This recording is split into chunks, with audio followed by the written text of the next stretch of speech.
In today's video, I want to give you guys an update on PlayStation 5 Backwards Compatibility coming by the way of Ubisoft. It's an update that I think a lot of us were expecting, but if you're holding out hope that PlayStation 3, PlayStation 2, or PlayStation 1 games are going to be playable, I don't know, this might put a damper on those expectations. It's not coming from Sony directly, but Ubisoft is probably in the know about these kinds of things, so we'll talk that. On the positive note, first party has been Sony's biggest strength for the last, I don't know, 10 to 15 years, and it looks like they are going to put even more emphasis into their first-party studios, as well as strengthening third-party partnerships, which the latter portion we know about, but that first portion is also very important. First of all, PlayStation 5 backward compatibility doesn't include PS1, PS2, or PS3 games, says Ubisoft. After largely ignoring the feature for a couple of generations, Sony is once again pushing backwards compatibility for the upcoming PlayStation 5, but at this point it looks like it's just going to be for PlayStation 4 titles. Ubisoft support recently posted a new page regarding PS5 upgrades and backwards compatibility, and it seems to confirm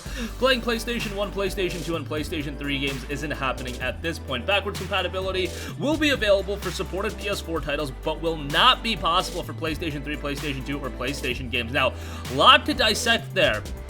Look, they keep really skirting around the idea, is every PlayStation 4 game going to be backwards compatible? They keep saying, oh, ultimately every PlayStation 4 game is going to be playable backwards compatibility. I want to know, is everything going to be playable day one? Am I going to be able to play a game like Infamous Second Son on my PlayStation 5? Infamous Second Son is a game from 2014. Is that high on the priority list for Sony to make sure that's working? It's a first-party title, so I would assume that it is. But in the same token, it's not a first-party title at the level of, let's say, a God of War, which I think that's going to be important, that that's day one backwards compatible. But we're really getting to a point where I feel like it should be a case closed. Day one, everything is backwards compatible, because look, I know a lot of you guys are amassing a gigantic digital library with all of these digital sales that the PlayStation 4 is running, and I think a lot of you guys are amassing this library with the thought process that, hey, I can ultimately get a PlayStation 5 later this holiday, and I'll just have all these games ready to download, and I can play them at my leisure. But if we get to a point where we still need to keep our PS4, that's going to be a bummer, because I imagine that a lot of people want to trade in their PS4 so they can get a PS5, and again, we still have a little bit of uncertainty as far as how many PS4 games are going to be supported. Is it going to be the bulk of the library at launch? That's what I'm really concerned about. What day one is going to be playable? Is it going to be a case like the 360 backwards compatibility with Xbox One, where games were rolled out in batches and things of that nature? I really hope that isn't the case, because with the 360 backwards compatibility, the Xbox One was never supposed to have 360 backwards compatibility, so that was a benefit from the get-go. In this case, the expectation is that backwards compatibility is going to be there from the get-go. However, we just don't have a level of clarity on that, and whenever they aren't being concrete about something, I am gonna get really pessimistic. It's just how I am, and I feel like that's how you should roll, because there's reason why there isn't so much direct clarity. I know Sony has given us bits of information here and there, but they're still being relatively vague about it, and I wish we could get some more clarity, but hey, that's kind of the case with next gen in general. But again, at the end of the day, I do think the bulk of the PlayStation 4 library is going to be playable, even, 3 to 4 months after launch of the console. I really do think Sony finds that an important thing to get ironed out, but wish we could just have a little bit of clarity. And again, PS1, PS2, PS3 games at this point, looks like that's not happening. PS3 games, everybody's going to make the argument of the cell architecture, but man, those guys working on RPCS3 are getting that emulator pretty far along, and it's kind of crazy that Sony can't come up with something similar. Obviously, RPCS3 requires a significantly powerful PC. Not even that powerful, though. It's not like that crazy. And you would think that Sony would have the resources to really manage a way to implement backwards compatibility from a PS3 front, because at this point, games like Infamous 1 and 2, Metal Gear Solid 4, Resistance 1 to 3, Ratchet & Clank Future, I could even bring up the original Demon's Souls. For preservation's sakes, we should really have PlayStation 3 backwards compatibility in some form. Yes, PlayStation Now lets you stream some of those games, but even look at the PS Now catalog.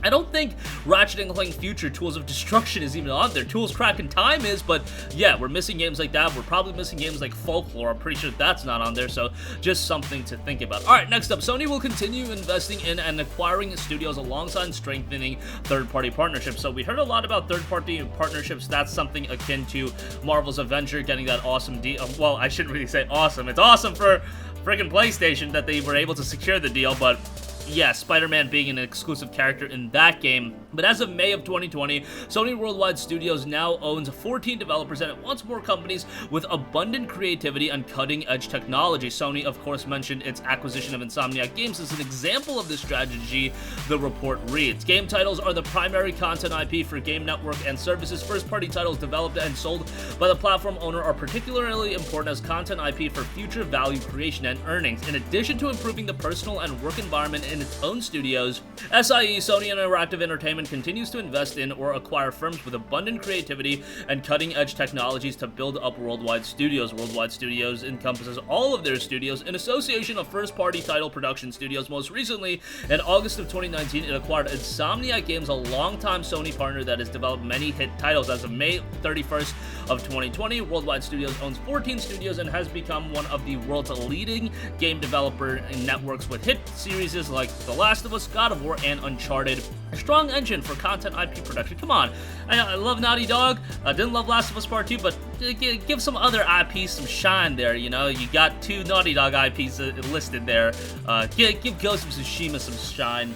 Or give Horizon some shine. That's a very, very minor complaint. Third-party titles, meaning IP developed by game software developers outside the Sony group, also play an important role in indirectly enhancing the appeal of the PlayStation platform and its user communities. Sony offers various forms of assistance, such as sharing its libraries and providing technical support to creators, including independent studios, to facilitate the best game development environment possible. So obviously, rumors are that they are looking for a lot of third-party partnerships, whether it be timed exclusives, exclusive content, things of that nature, but it also looks like Sony is going to be expanding their own worldwide studios, and I really think that's the key to their success. Obviously, Sony is of the mindset, what isn't broke, don't fix it, and what wasn't broke about Sony for the last decade, it's the fact that there has been an incredibly strong response to the high-quality games that they put out, whether it be an Uncharted 4, whether it be Last of Us 1, whether it be Ghost of Tsushima, whether it be Marvel Spider-Man. These games are critically incredibly well received, but at the same time, they sell incredibly well as well. And considering we had publishers at the start of this generation saying that single-player games couldn't be, stabilized and satiated for the long term, kind of interesting to see how the tables have turned. But nevertheless, that is an interesting element of the next generation story to follow, and definitely keep in lock with that. We already saw it with Avengers. I think Sony is cooking up other exclusivity agreements, whether it be a Final Fantasy 16. We already saw that with FF7 Remake, and I imagine the subsequent parts would have that as well. But that's going to conclude this video. Again, let me know your thoughts on backwards compatibility.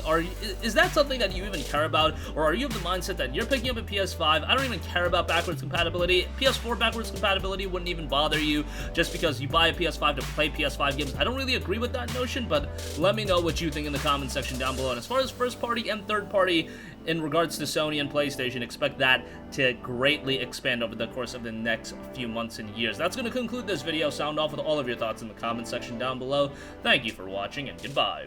Hey guys, we hope you enjoyed the video, and if you did, make sure to hit the subscribe button, and if you're already subscribed, do us a favor and hit the bell icon. This way you'll be notified whenever we post a new video. That's the best way to keep up with all of our uploads, and we usually try to upload 2 videos a day. And with the bell icon hit, you'll be notified whenever we do upload a video. As always, thanks for watching.